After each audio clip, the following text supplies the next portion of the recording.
Assalamualaikum warahmatullahi wabarakatuh. Alhamdulillahirobbilalamin. Kajian Al-Quran Tafsir Robot Surat Al-Kahfi ayat 105-106.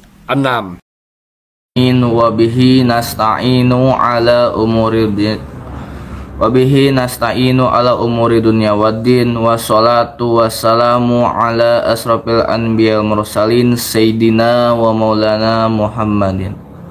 Ashhadu an la ilaha illallah wa ashhadu anna Muhammadar Rasulullah. Allahumma sholli ala Sayyidina Muhammadin fatihi lima ughliqa wa khatimi lima sabaqa nasirul haq bil haq wal hadi ala siratikal mustaqim wa ala alihi haqqal qadrihi wa miqdaril adim. Pertama-tama yang paling utama, mari kita panjatkan puji beserta syukur kehadirat Allah Subhanahu wa taala dan kepada junjunan kita, yaitu Habibana wa Nabiyana wa Rasulana Kanjeng Nabi Muhammad sallallahu alaihi wasallam. Tak lupa kepada sahabatnya, kepada tabi'in, atba'ut tabi'innya, dan kepada kita selaku umatnya. Amin ya Allah ya Rabbal alamin. Pada kesempatan pada pagi hari ini, kita masih bisa berkumpul dalam pengkajian Al-Quran Tafsir Robot dalam keadaan sehat walafiat jasmani maupun rohani. Untuk memulai pengkajian pada pagi hari ini, mari kita semua untuk berdoa bersama-sama. A'udzu billahi minasyaitonir rajim. Bismillahirrahmanirrahim. Inni wajjahtu wajhiya lilladzi fataras samawati wal ardh hanifan musliman wa ma ana minal musyrikin. Inna salati wa nusuki wa mahyaya wa mamati lillahi rabbil alamin. La syarika lahu wa bidzalika umirtu wa ana minal muslimin. Aku hanya berlindung kepada Allah dari godaan setan yang terkutuk dengan pertolongan Allah yang Maha Pemberi dan lagi Maha Penyayang. Aku hadapkan wajahku hanya kepada yang membuat langit dan bumi, dengan meninggalkan apa-apa yang tidak mengatasnamakan nama Allah. Ini salatku, ini pekerjaanku, ini hidupku, ini matiku hanya untuk Allah, pemelihara pengatur sekalian alam. Mudah-mudahan kami termasuk orang yang bersahadat. Qad aflahal mu'minun allazina hum fi salatihim khashi'un wallazina hum 'anil lagwi muridun wallazina hum lizzakati fa'ilun wallazina hum li furujihim hafizun illa ala azwajihim aw ma malakat aymanuhum fa innahum ghairu malumin.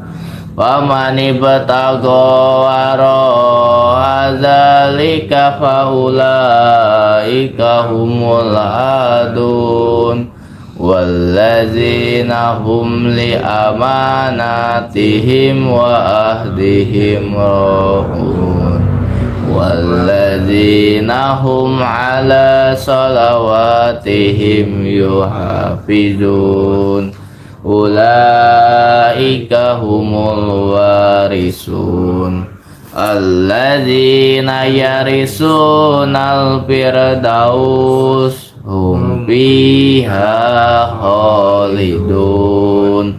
Sungguh beruntung orang-orang yang beriman, yaitu orang yang khusyuk dalam sholatnya, dan orang yang menjauhkan diri dari perbuatan dan perkataan yang tidak berguna, dan orang yang menunaikan pembersihan diri, dan orang yang memelihara kemaluannya kecuali terhadap istri-istri mereka atau hamba sahaya yang mereka miliki, maka sesungguhnya mereka tidak tercela. Tetapi barang siapa mencari di balik itu jinah dan sebagainya, maka mereka itulah orang-orang yang melampaui batas. Dan sungguh beruntung orang yang memelihara amanah-amanah dan janjinya, serta orang yang memelihara sholatnya. Mereka itulah orang yang akan mewarisi, yakni yang akan mewarisi surga Firdaus. Mereka hidup kekal di dalamnya. Rabbi habli hukma wa alhiqni bisolihin waj'al li lisana sidqin fil akhirin waj'alni min warasati jannatin naim.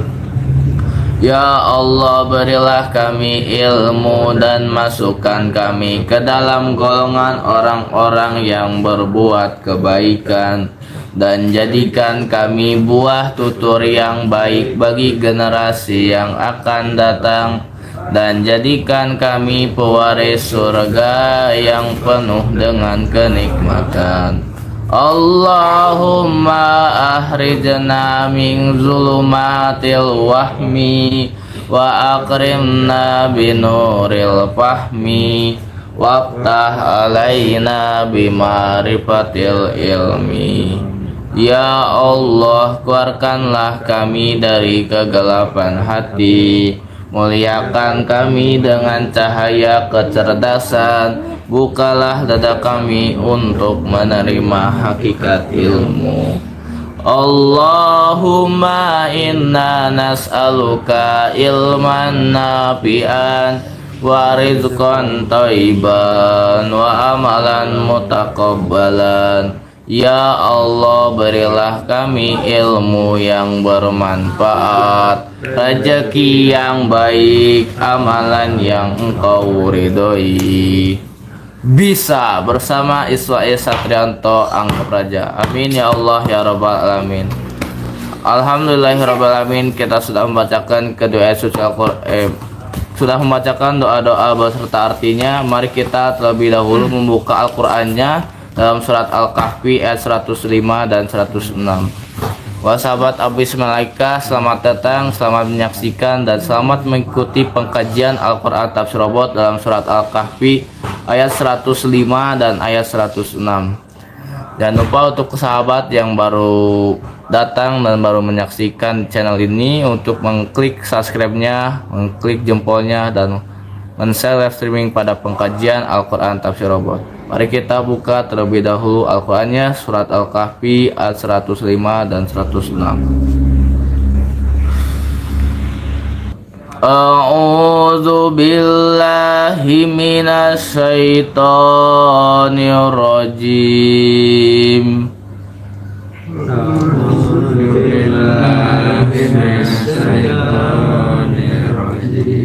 Bismillahirrahmanirrahim.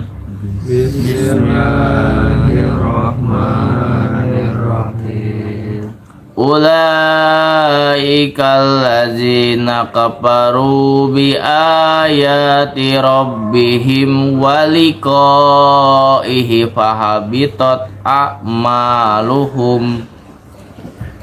Ulaika alladzina kafaru bi ayati rabbihim wa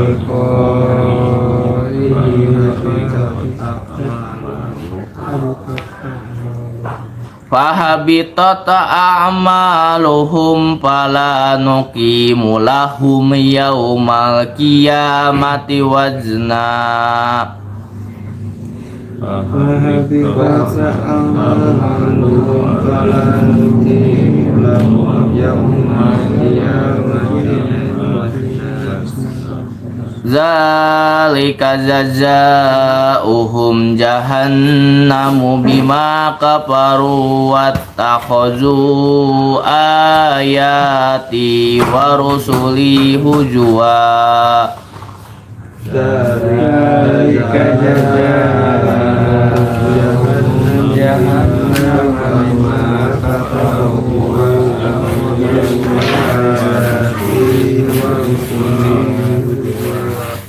Sadaqallahul azim. Yang artinya mereka itulah adalah orang-orang yang mengingkari ayat-ayat Tuhan mereka dan tidak percaya terhadap pertemuan dengannya, maka sia-sia amal mereka, dan kami tidak memberikan penimbangan terhadap amal mereka pada hari kiamat. Demikianlah balasan mereka itu neraka jahanam karena kekafiran mereka dan karena mereka menjadikan ayat-ayatku dan rasul-rasulku sebagai bahan olok-oloknya. Arti dari surat Al-Kahfi ayat 105 dan 106. Selanjutnya mari kita dengarkan bagaimana pengkajian Al-Quran Tafsir Robot pada channel Abu Ismail Aikah dalam surat Al-Kahfi ayat 105 dan 106. Yang pertama yang diaplikasikan dalam kepresidenan dan kenegaraan.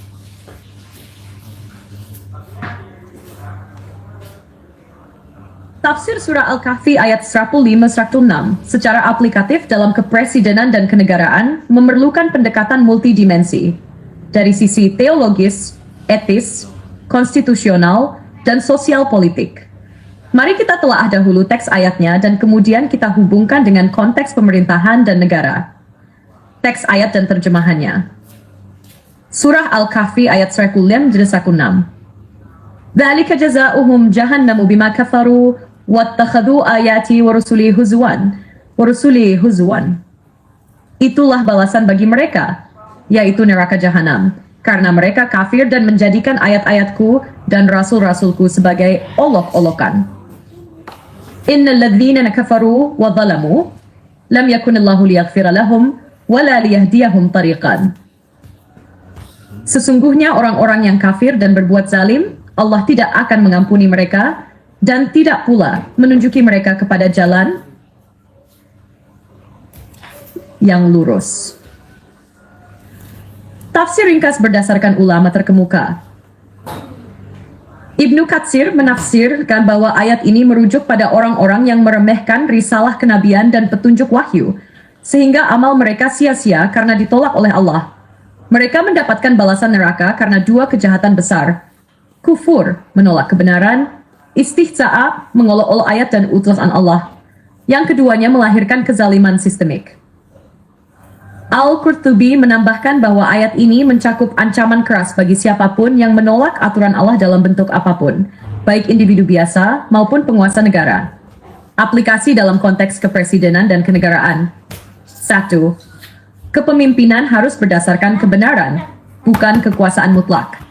Ayat ini mengingatkan bahwa kekuasaan tanpa iman dan tanpa adab terhadap wahyu dan rasul akan berujung pada kehancuran. Seorang presiden atau kepala negara yang mempermainkan hukum Tuhan, menolak keadilan ilahiyah, mengolok-olok atau menafikan prinsip-prinsip kenabian dan agama, maka amal kepemimpinannya akan sia-sia secara hakiki, meskipun secara lahiriah berhasil. Ilmiah and Hadits. Nabi SAW bersabda, setiap kamu adalah pemimpin, dan setiap pemimpin akan dimintai pertanggungjawaban atas apa yang dipimpinnya. Pemerintah yang tidak membawa rakyat kepada kebenaran dan kemaslahatan justru membawa kepada sistem penindasan, akan terhitung sebagai zalim dan kafir terhadap amanah rakyat dan Tuhan. 2. Penegakan hukum harus lurus, bukan main-main atau menertawakan syariat. Menjadikan ayat-ayatku dan rasulku sebagai olok-olokan. Dalam konteks kenegaraan, ini mencakup menjadikan hukum agama sebagai candaan dalam ruang publik dan kebijakan, menganggap syariat sebagai penghambat pembangunan, menerapkan hukum yang hanya menguntungkan elit, bukan keadilan rakyat. Konsekuensi dari sikap ini dalam pemerintahan, hilangnya kepercayaan rakyat, munculnya kezaliman struktural, negara tidak diberi petunjuk oleh Allah, tidak akan diberi hidayah. Sistem negara yang zalim tidak akan diberi petunjuk. Allah menegaskan, Allah tidak akan mengampuni dan tidak akan menunjuki mereka ke jalan yang lurus. Dalam konteks pemerintahan, jika sistem pemerintahan dipenuhi kezaliman, maka Allah cabut keberkahan dari bangsa itu. Kebijakan publik akan terus salah arah. Rakyat akan hidup dalam konflik sosial dan kesenjangan. Ilustrasi aplikatif dalam kepresidenan. Aspek kepemimpinan. Sesuai dengan Al-Kahfi 105. Pelanggaran yang diancam. Menghormati landasan hukum negara. Harus adil sesuai nilai ilahi. Mengabaikan hukum Tuhan. Sikap terhadap rakyat. Amanah adil pro rakyat. Zalim menindas pilih kasih. Sikap terhadap syariat, menghormati dan memfasilitasi, mengolok-olok, meminggirkan. Arah kebijakan, mencari petunjuk Allah dan maslahat. Sesat, pragmatis, liberal murni. Dampak jangka panjang, makro. 1. Negara akan kehilangan legitimasi spiritual. 2. Bangsa akan hidup tanpa arah, tidak ditunjuki jalan lurus. Pemimpin kehilangan keberkahan, rakyat kehilangan harapan. 4. Potensi munculnya kekacauan, revolusi, atau ketidakstabilan sosial. Kesimpulan tegas dan ilmiah. Ayat 105-106 adalah peringatan keras kepada penguasa yang memimpin dengan menolak nilai kenabian. Dalam negara demokrasi seperti Indonesia, penguasa yang membuat kebijakan harus tetap menjaga nilai-nilai moral wahyu dalam kerangka konstitusional. Pemerintahan tanpa arah wahyu akan jatuh ke dalam kebijakan sesat dan tidak akan pernah mendapatkan bimbingan Tuhan sebagaimana digambarkan dalam ayat ini. Jika Anda ingin, saya bisa buatkan juga narasi pidato presiden atau naskah kebijakan berdasarkan nilai ayat ini. Mau saya bantu buatkan? Selanjutnya bagaimana dalam kehakiman, kejaksaan, dan kepolisian? Baik, mari kita lanjutkan tafsir surah Al-Kahfi ayat 105-106. Dalam konteks penegakan hukum, kehakiman, kejaksaan, dan kepolisian dengan pendekatan ilmiah, syari, dan konstitusional. I. Teks ayat dan kandungan nilai. QS Al-Kahfi, itulah balasan mereka, yakni neraka jahanam karena mereka kafir dan menjadikan ayat-ayatku dan rasul-rasulku sebagai olok-olokan.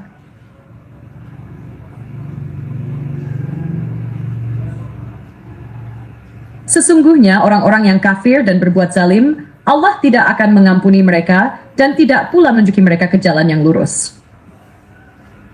Landasan teologis untuk penegakan hukum.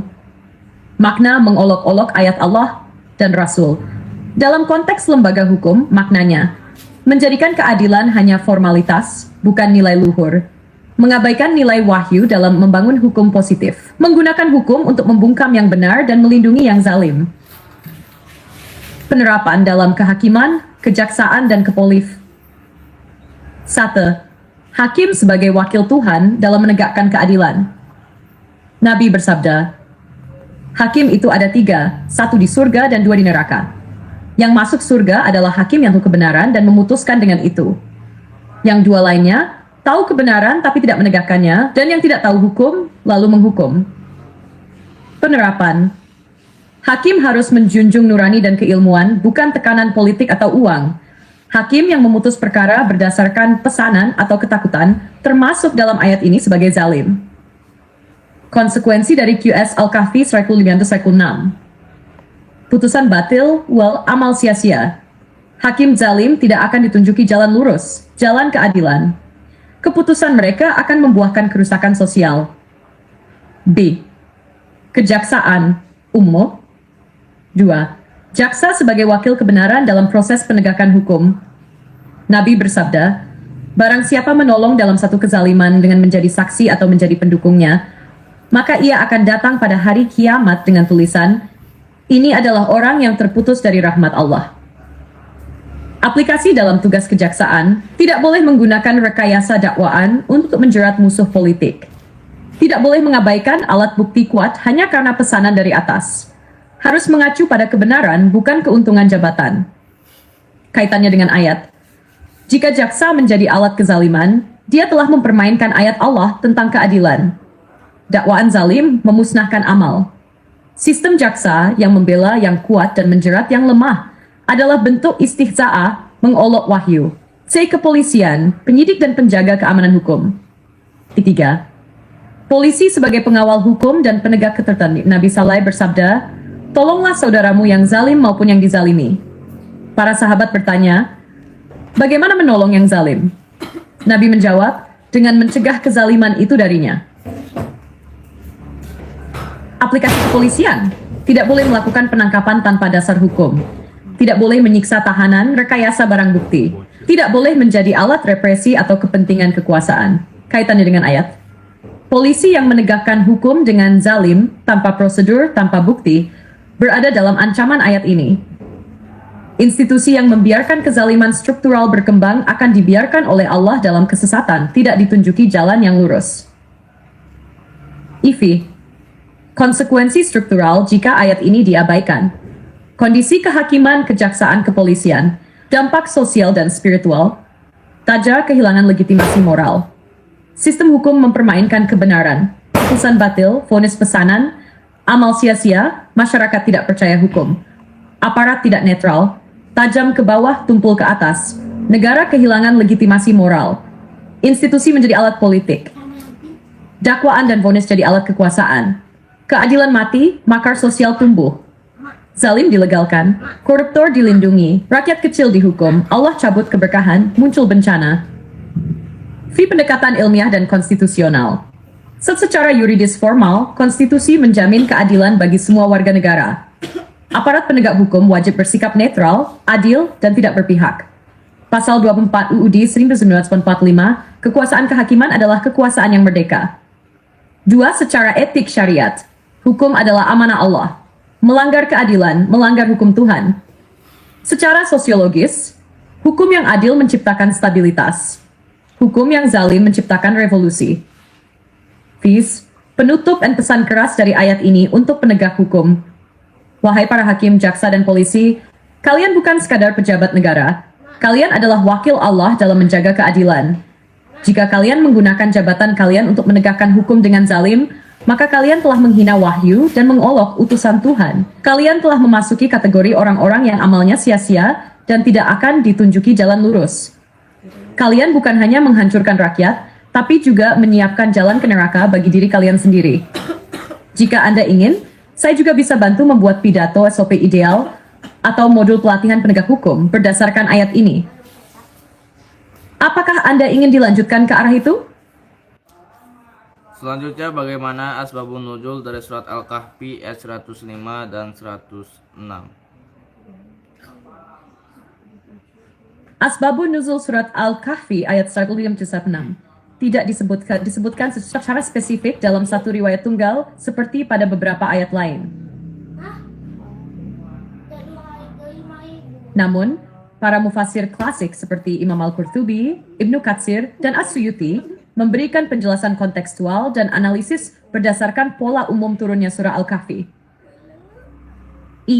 Itulah balasan mereka neraka jahanam karena mereka kafir dan menjadikan ayat-ayatku dan rasul-rasulku sebagai olok-olokan. Sesungguhnya orang-orang yang kafir dan berbuat zalim, Allah tidak akan mengampuni mereka dan tidak pula menunjuki mereka ke jalan yang lurus. Konteks makro turunnya surah Al-Kahfi.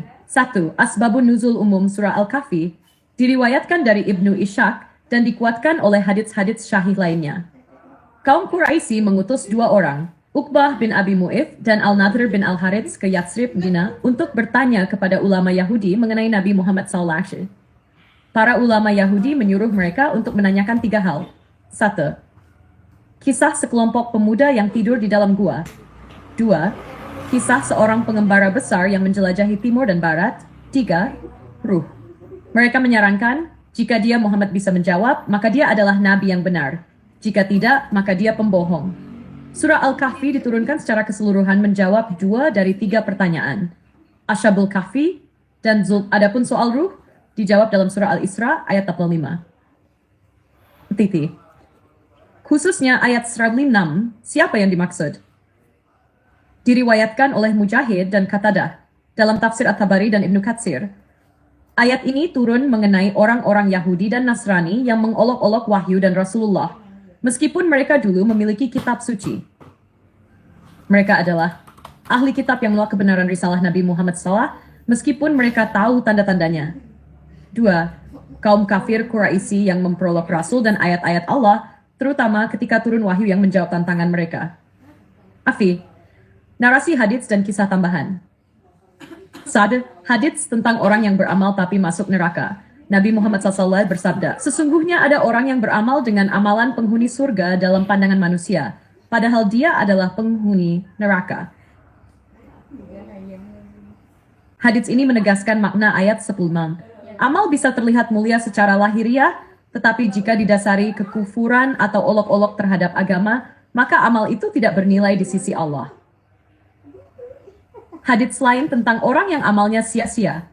Yang paling aku takutkan atas kalian adalah seorang munafik yang pandai berbicara. Penjelasan, ini relevan dengan ayat 105, yaitu orang yang mungkin kelihatan baik, pintar bicara, bahkan aktif, tapi niatnya menghina Islam atau mengolok Rasul. Maka amalnya sia-sia. Maka amalah kenabian. Imam Ibnu Katsir, ayat ini mencakup siapa saja yang melakukan kekafiran kepada Allah dan menolak kenabian, lalu tetap beramal, maka amalnya tidak diterima, dan tempat kembalinya adalah neraka. Ayat ini berlaku umum bagi semua orang yang memperolok agama, menolak risalah, dan memusuhi para nabi, baik mereka orang kafir asli atau ahli kitab yang membangkang. Pelajaran dan pesan dari ayat ini. Amal bisa sia-sia. Tanpa iman dan hormat pada wahyu dan rasul, amal tidak diterima fi mu'asad. Olok-olok agama adalah kufur, termasuk mencibir ayat Al-Quran, syariat, atau sunnah rasul. Kezaliman spiritual, menolak wahyu, menyebarkan fitnah terhadap agama. Konsekuensi abadi. Tidak diberi petunjuk oleh Allah, masuk neraka meski tampak hebat. Asbabun Nuzul, Quest Al-Kahfi 105-16 adalah dalam rangka bab orang-orang yang menolak dan memperolok kebenaran risalah Nabi SAW, baik dari kalangan kaum musyrikin Quraisy maupun ahli kitab. Meski mereka memiliki amal lahiriah, ibadah kebaikan sosial, dan sebagainya, namun karena dasar amalnya adalah penolakan terhadap Allah dan Rasulnya, maka amal mereka sia-sia. Hadits-hadits syahih mendukung pemahaman ini, bahwa amal tanpa keimanan dan ketundukan akan tertolak. Ini adalah peringatan keras kepada siapa saja, terutama yang memiliki jabatan publik atau otoritas, agar tidak mempermainkan agama, karena konsekuensinya bukan hanya dunia, tapi akhirat. Jika Anda ingin, saya bisa lanjutkan cerita naratif atau dramatisasi peristiwa wahyu ini, agar lebih menyentuh emosi dan bisa dijadikan bahan kajian atau khutbah. Mau saya bantu buatkan? Selanjutnya, apa pesan penting dari kedua ayat suci Al-Quran tersebut dalam surat Al-Kahfi ayat 105 dan 106? Pesan terpenting dari surat Al-Kahfi ayat 105-106 adalah peringatan keras dari Allah SWT tentang sia-sianya amal manusia jika tidak disertai keimanan yang benar dan penghormatan terhadap wahyu serta rasulnya. Ayat ini adalah pengingat amal luar biasa sekalipun dapat kehilangan maknanya jika dilakukan dalam kekufuran, kemunafikan, atau dengan niat mempermainkan agama. Berikut penjelasan panjang dan dalamnya. Teks Al-Kahfi. Mereka itu orang-orang yang telah kufur terhadap ayat-ayat Tuhan mereka dan terhadap perjumpaan dengannya, maka hapuslah amal-amal mereka. Maka kami tidak mengadakan suatu penilaian bagi amal mereka pada hari kiamat. Itulah balasan mereka, neraka jahanam, karena mereka kafir dan menjadikan ayat-ayatku dan rasul-rasulku sebagai olok-olokan. Pesan-pesan terpenting dari ayat 105 dan 106 menama. 1. Amal manusia bisa sia-sia jika tidak dibangun di atas iman dan akidah yang benar. Allah menegaskan bahwa amal apapun, sebanyak apapun bisa terhapus dan tidak dihitung di akhirat jika seseorang tidak memiliki iman kepada ayat-ayat Allah dan hari akhir. Dalam ayat 105, hapuslah amal-amal mereka. Berasal dari akar kata habatha, yang artinya lenyap total, tak ada nilai sama sekali. Contoh nyata, seorang yang sangat dermawan, jujur, bahkan membantu ribuan orang, tapi ia menolak kebenaran Islam, menolak wahyu Allah atau memperolok Rasul, maka di akhirat amalnya dianggap nol besar. 2. Kafir bukan sekadar tidak percaya, tapi juga mempermainkan wahyu. Ayat 106 menyebutkan dua sifat utama mereka yang dihukum. Kafir terhadap ayat Allah, mengolok-olok Rasul dan wahyu. Ini mencakup bentuk-bentuk kekufuran kontemporer, seperti menjadikan syariat sebagai bahan candaan, meremehkan ajaran agama, menganggap dakwah atau Al-Quran sebagai khayalan masa lalu, mengganti hukum Allah dengan sistem tirani, lalu membanggakannya. Artinya, bukan hanya ateis atau orang kafir formal yang tercakup, tetapi siapapun yang sikapnya merendahkan Islam, bahkan meski mengaku Muslim. 1-3. Tidak semua orang yang terlihat baik secara sosial akan diterima di sisi Allah. Allah menyatakan dalam ayat 10:5, kami tidak mengadakan penilaian bagi amal mereka di hari kiamat. Penjelasan, pada hari kiamat Allah akan menilai bukan hanya apa yang dilakukan, tetapi juga dengan apa amal itu dilakukan, dengan iman atau tidak. Sesungguhnya Allah tidak melihat pada rupa dan harta kalian, tetapi melihat kepada hati dan amal kalian. 4. Kezaliman spiritual, memperolok kebenaran adalah kejahatan besar. Dalam ayat 106, mereka dijatuhi hukuman neraka, bukan hanya karena kafir, tetapi juga karena memperolok wahyu dan para nabi.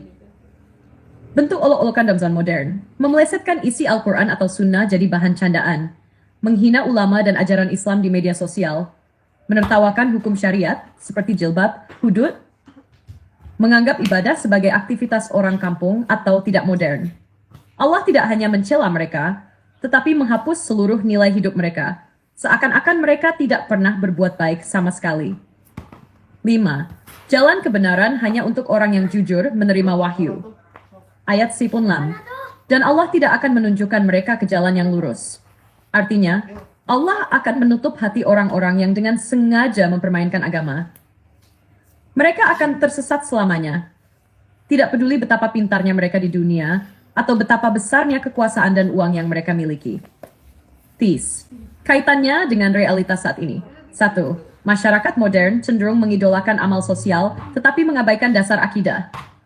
Banyak orang mengira bahwa selama mereka berbuat baik, mereka pasti masuk surga. Namun, ayat ini menegaskan, tanpa iman yang benar, amal menjadi debu. Al-Quran berkata, dan kami hadapkan segala amal yang mereka kerjakan, lalu kami jadikan amal itu bagaikan debu yang berterbangan. Media, budaya populer, dan aktivisme sekuler sering meremehkan agama. Ayat ini sangat relevan dengan generasi yang menganggap agama sebagai pilihan pribadi tanpa nilai mutlak. Jika seseorang terang-terangan menghina atau mempermainkan ayat-ayat Al-Quran atau ajaran Nabi, maka ia masuk dalam kategori yang diperingatkan oleh ayat ini. Tak peduli seberapa berpengaruh atau baik citranya. Kritik terhadap sistem hukum, politik, atau pendidikan yang menjauhkan agama. Ayat ini juga bisa menjadi kritik terhadap negara atau pemimpin yang menolak hukum Allah, mengganti hukum wahyu dengan hukum sekuler, menghancurkan ulama dan menyebarkan paham materialisme. Amal kebangsaan pun menjadi sia-sia jika dilakukan dengan niat menjauhkan manusia dari Islam. Ifai penutup intisari dan pesan aplikatif. Pesan. Amal tanpa iman nol, hanya amal yang dibangun atas dasar iman dan ketundukan yang diterima. Jangan remehkan wahyu. Mengolok agama, dosa besar yang bisa menghapus semua amal. Akidah adalah fondasi amal. Seperti rumah, jika fondasinya rusak, seluruh bangunan roboh. Hati-hati dengan olok-olokan, termasuk candaan yang meremehkan syariat, bisa berdampak kekufuran. Jalan kebenaran tertutup bagi orang yang keras kepala pada wahyu. Allah mencabut hidayah dari mereka yang menolak dan menghina Islam. Jika Anda ingin, saya bisa bantu membuat kultum, khutbah Jumat, atau artikel tafsir populer dari dua ayat ini. Ingin saya bantu buatkan salah satunya?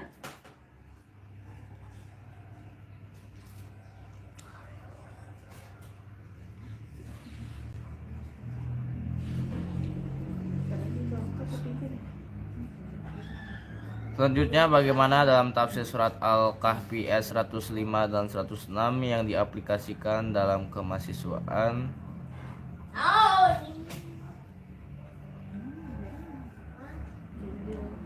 Tentu, ini adalah pertanyaan yang sangat bermakna. Berikut adalah pesan panjang, mendalam, dan tegas yang saya sampaikan kepada para mahasiswa Indonesia sebagai generasi penerus bangsa dan pemimpin masa depan, dengan nilai keislaman, kebangsaan, dan kemanusiaan yang utuh dan seimbang. Wahai mahasiswa Indonesia, sadarlah.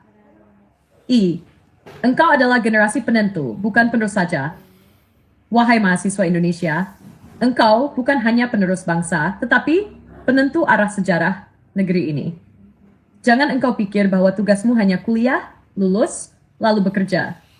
Negara ini akan berubah atau runtuh tergantung siapa yang duduk di bangku kuliah hari ini. Engkau sekarang memegang pena sejarah. Apakah pena itu kau pakai untuk menulis masa depan yang adil dan bermartabat? Atau membiarkannya kering karena malas dan terlena oleh zona nyaman? Jangan jadi mahasiswa yang dibeli oleh kenyamanan. Indonesia tidak butuh mahasiswa yang cuma jago presentasi, tapi penakut menyuarakan kebenaran. Indonesia tidak butuh mahasiswa yang cuma lulus cepat, tapi tidak peduli rakyat kecil. Indonesia tidak butuh mahasiswa yang pintar di kampus, tapi bisu di hadapan kebijakan zalim. Diamnya orang baik adalah awal dari kemenangan orang jahat. Jika engkau diam ketika kebodohan dipertontonkan, keadilan diinjak, dan agama dipermainkan, maka kelulusanmu adalah malapetaka, bukan kebanggaan. Jadilah generasi yang melek tauhid dan Pancasila. Kau hidup di negeri yang kaya, tapi negeri ini juga sedang digempur oleh dua kutub ekstrem.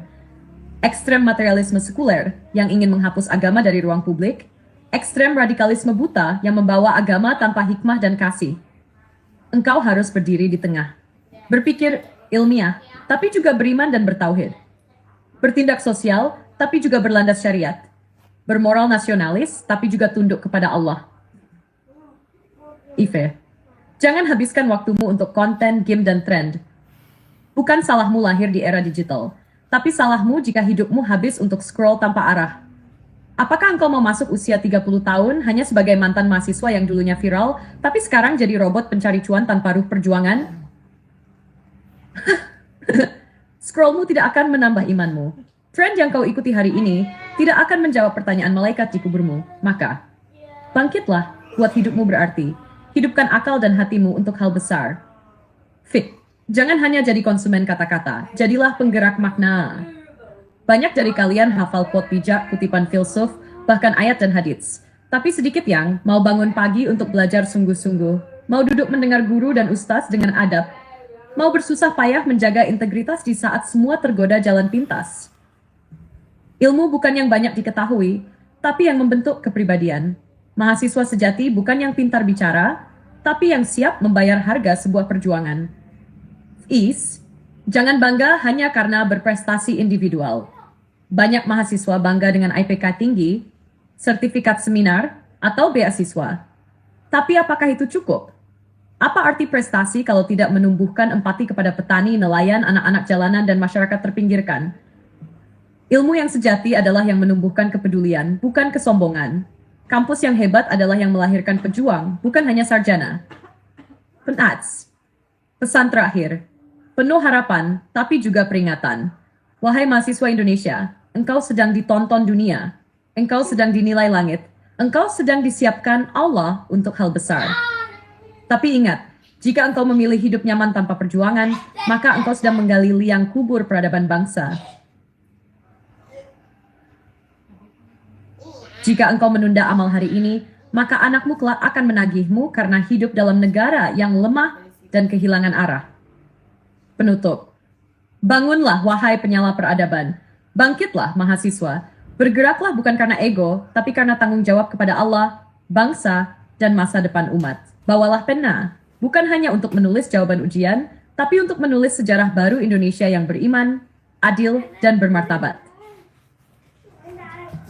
Jadilah generasi yang tidak hanya dikenal oleh dosennya, tetapi juga dicatat oleh malaikat di langit. Kalau kamu ingin, saya bisa bantu membuat versi pesan ini dalam bentuk video skill, skrip untuk media sosial, artikel opini mahasiswa, orasi pembukaan acara kampus, atau khutbah Jumat kampus. Ingin dibuatkan salah satunya? Pertanyaan ini luar biasa penting. Usia 20 tahun adalah titik balik kehidupan mahasiswa. Saat kamu bukan lagi remaja, tapi belum juga masuk dunia kerja penuh. Ini waktu emas, window of opportunity, untuk menata fondasi ekonomi yang akan menentukan arah hidup 30-40 tahun ke depan. Berikut adalah panduan lengkap, panjang, dan realistis tentang apa yang harus dilakukan oleh mahasiswa usia 20-an untuk menata kehidupan ekonomi sejak sekarang agar tidak menyesal di masa depan. Sadarlah, ekonomi itu bukan urusan nanti, tapi sekarang. Kebanyakan mahasiswa berpikir, saya akan mulai pikirkan keuangan saat sudah kerja. Itu salah besar. Kenapa? 1. Kebiasaan ekonomi terbentuk di usia 20-an. 2. Kegagalan keuangan di usia 30-an sering akibat lalai saat mahasiswa. 3. Orang sukses secara finansial bukan karena gaji besar, tapi karena pola pikir benar sejak muda. Fondasi, bangun mindset ekonomi yang islami, realistis, dan strategis. Hindari 3 fitnah. 1. Hedonisme. Beli bukan karena butuh, tapi karena ingin tampil. 2. Instanisme. Mau kaya cepat tanpa usaha bertahap. 3. Fear of missing out. Takut tertinggal gaya hidup teman. Rasulullah SAW bersabda, tidak akan bergeser kaki seorang hamba di hari kiamat sampai ditanya tentang hartanya, dari mana ia peroleh dan kemana ia belanjakan. Artinya, ekonomi itu soal tanggung jawab moral, bukan sekadar kaya atau miskin. Langkah praktis yang harus dilakukan saat usia 20 tahun. 1. Bangun kebiasaan mengelola uang, berapapun jumlahnya. Punya buku catatan keuangan pribadi, manual atau digital, Excel, Money Manager Delay. Bagi pengeluaran ketiga pos, 50% kebutuhan, makan, transport, kuota, kos, buku kursus, side project, 20% simpanan, tabungan atau modal usaha kecil. Ingat, gaji besar tidak menjamin kaya. Yang menjamin disiplinan, adab terhadap uang, dan tahu prioritas. 2. Mulai usaha atau kerja kecil-kecilan sebagai latihan niat. Tapi aku masih kuliah, gimana bisa usaha? Justru karena masih kuliah, kamu punya peluang dan jaringan. Coba beberapa ide ini.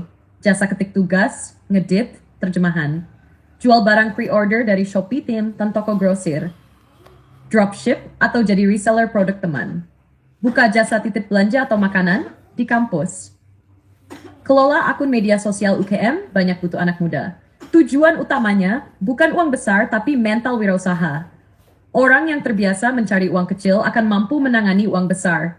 Tapi orang yang hanya menunggu gaji besar akan selalu takut memulai. 3. Kuasai sedua keterampilan yang bisa jadi uang. Fokus pada income skill, bukan cuma ijazah. Contoh keterampilan yang relevan di era digital.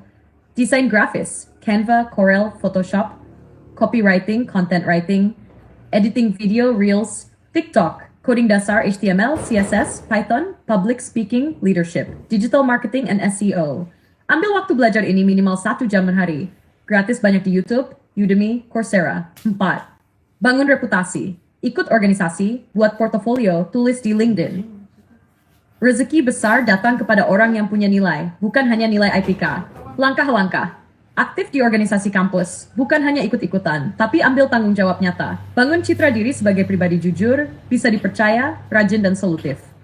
Tulis pencapaian kecilmu di LinkedIn atau portofolio digital. Gabung komunitas produktif, startup, forum muslimpreneur, desbe. Mulai berinvestasi, ilmu, waktu, dan sedikit harta. Belajar investasi sejak dini, bukan harus saham atau kripto dulu. Investasi pertama dan utama, ilmu dan waktu. Ikut pelatihan, kurs. Pertanyaanmu sangat dalam. Apa yang paling keras dalam kehidupan dunia ketika mahasiswa sudah lulus menjadi S1? Mari kita jawab dengan penjelasan panjang, detail, jujur, dan membumi. Setelah lulus, hidup bukan sekadar IPK, inilah dunia nyata yang keras. Fase paling keras. Saat gelar, tidak menjamin apa-apa. Lulus kuliah dan menyandang gelar sarjana adalah momen membanggakan. Tapi di balik toga dan ijazah itu, dunia nyata mulai membuka wajah kerasnya. Kenapa keras? Karena ijazah tidak lagi jadi tiket otomatis menuju pekerjaan. 2. Dunia kerja tidak menanyakan IPK, tapi etos kerja dan kontribusi nyata. Tinggi warga mulai bertanya, kapan kerja? Kapan bantu orang tua? 4. Tagihan hidup mulai nyata, makan, sewa, pulsa, transport, bukan lagi tanggungan orang tua. Dunia luar tidak peduli kamu cum laude atau tidak. Dunia hanya peduli apa kontribusimu, nilai tambahmu, dan karakter kerjamu. D. Tekanan emosional dan kesepian setelah lulus. Setelah lulus, banyak teman yang tadinya setiap hari bareng, kini mulai sibuk sendiri. Ada yang langsung kerja, ada yang lanjut S2, ada yang menikah. Ada pula yang bingung karena belum tahu harus kemana.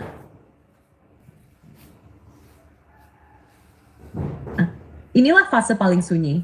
Fase di mana kamu terpaksa belajar berdiri sendiri. Fakta keras, banyak lulusan S1 merasa hilang arah. Selama 6-17 bulan, mulai mempertanyakan, apakah aku salah jurusan? Apakah aku gagal? Bahkan ada yang mulai merasa kecil, tertekan, dan depresi. Kenyataan pahit. Lulus S1 tidak otomatis jadi orang kaya. Lulus S1 bukan berarti langsung mapan. Yang terjadi seringkali justru fase belajar dari nol di dunia kerja. Fakta keras lainnya, gaji pertama seringkali 4 juta. Biaya hidup kota besar tinggi, kos, makan, transport, muncul dilema idealism versus realism. Mau kerja sesuai passion tapi gajinya kecil. Mau kerja yang gajinya besar tapi tidak sesuai hati. B. Kenyataan sosial dibanding lingkungan. Setelah lulus, kamu akan dibandingkan dengan teman yang lebih dulu sukses, ditanya terus oleh tetangga atau saudara. Udah punya pacar? Kapan nikah? Udah bisa bantu orang tua belum? Sakitnya di mana? Kalau kamu belum kerja atau baru dapat kerja kecil, kamu akan merasa minder. Padahal setiap orang punya waktu suksesnya sendiri. Realita kehidupan, semua tanggung jawab ada di pundak sendiri. Saat mahasiswa, kalau gagal masih ada dosen yang menasihati. Kalau tidak punya uang, masih bisa minta orang tua. Tapi setelah lulus, gagal, kamu sendiri yang tanggung. Bangkrut, tidak ada yang peduli. Lapar, tidak ada yang menanyakan, kecuali kamu berani meminta. Inilah yang membuat dunia nyata terasa sangat keras. Karena kamu harus membayar semua harga kehidupan dengan keringat sendiri, bukan lagi teori dan diskusi kelas.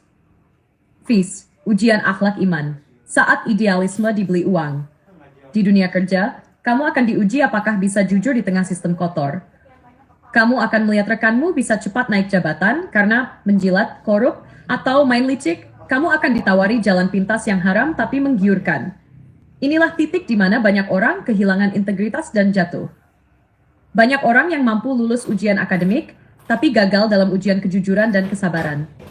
Nah, lalu apa yang harus dilakukan? 1. Bangun mental petarung, bukan pengeluh. Dunia nyata bukan pat minta dimengerti. Berhenti berharap semua akan sesuai harapan. Jadilah tangguh. Disiplin, kuat, dan fokus. 2. Jangan... Pertanyaan ini sangat penting di era disrupsi teknologi dan globalisasi saat ini. Kenapa mahasiswa S1 harus melanjutkan ke jenjang S2? Jawaban panjang dan detailnya harus mencakup perubahan zaman, kebutuhan dunia kerja, tantangan teknologi, dan arah masa depan manusia. I. Dunia sudah berubah. S1 bukan lagi penentu utama kompetensi.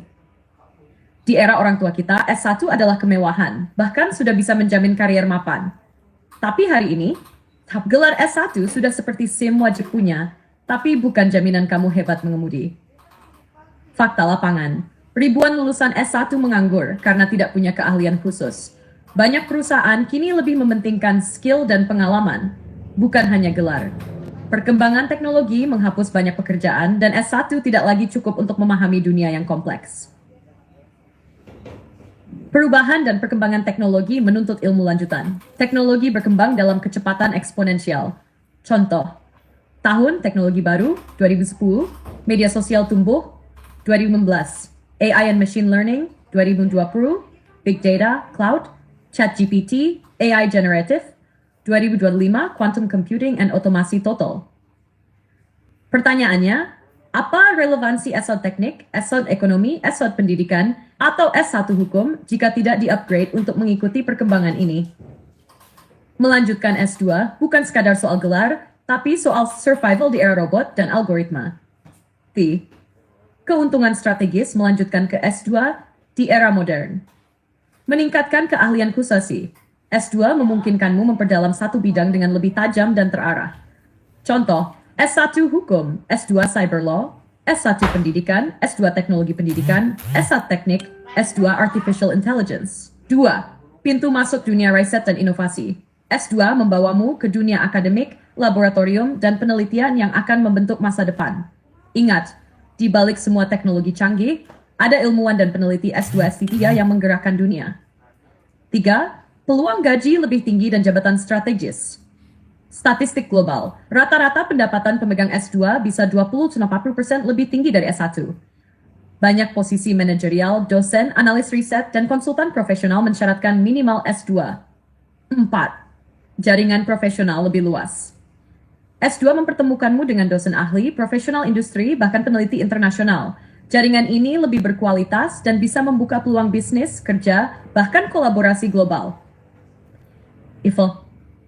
Alhamdulillahirrabbilalamin. Pada pengkajian Al-Quran Tafsir Robot ini telah selesai. Mari kita tutup dengan membacakan doa bersama-sama. A'udzu billahi minasyaitonir rajim. Bismillahirrahmanirrahim. Rabbana la tuzigh qulubana ba'da idh hadaitana wa hab lana min ladunka rahmah innaka antal wahhab. Rabbana innaka jami'un nasi liyaumil la raiba fi innallaha la yukhliful mi'ad. Ya Tuhan kami, janganlah Engkau condongkan hati kami kepada kesesatan setelah Engkau berikan petunjuk kepada kami, dan karuniakanlah rahmat dari sisimu. Sesungguhnya Engkau Maha Pemberi. Ya Tuhan kami, Engkaulah yang akan mengumpulkan manusia pada hari yang tidak ada keraguan padanya. Sungguh Allah Maha menepati janji.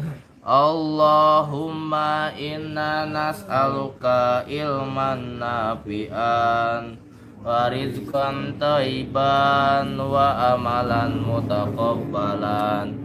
Ya Allah, berilah kami ilmu yang bermanfaat, rezeki yang baik, amalan yang Engkau ridhoi. Amin ya Allah ya Rabbal Alamin. Bisa bersama Ismail Satrianto Akep Raja. Terima kasih buat semuanya sahabat Abu Ismail Akah yang sudah mengikuti menonton pengkajian Al-Quran Tafsir Robot pada pagi hari ini. Nasrun minallah wa fathul qarib. Wassalamualaikum warahmatullahi wabarakatuh. Di bawah langit penuh tanda, ayat-ayatnya tiada pernah sirna. Hati bertanya, akal mencoba, tafsir suci menggema dalam jiwa. Robot berbicara bahasa firman, menyibak makna hingga terang benderang. Tak kenal lelah terus mengulang, menyentuh hati yang sempat hilang.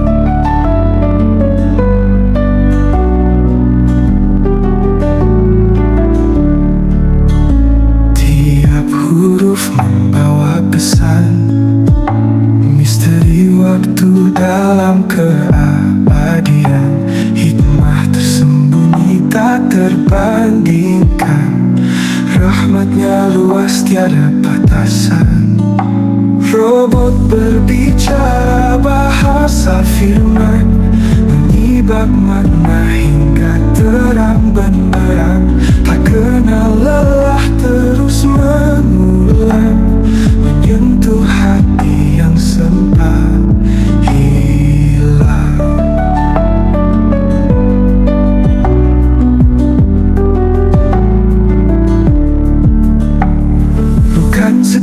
sekadar logika bermain.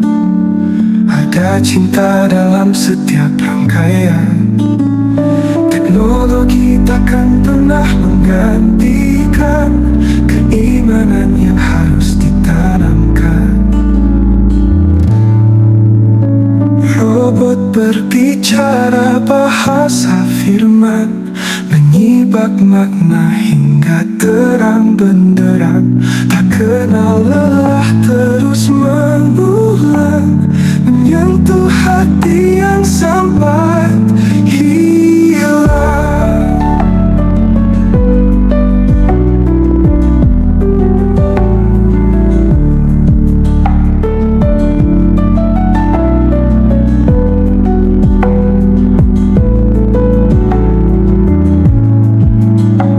Bukan sekadar logika bermain, ada cinta dalam setiap rangkaian.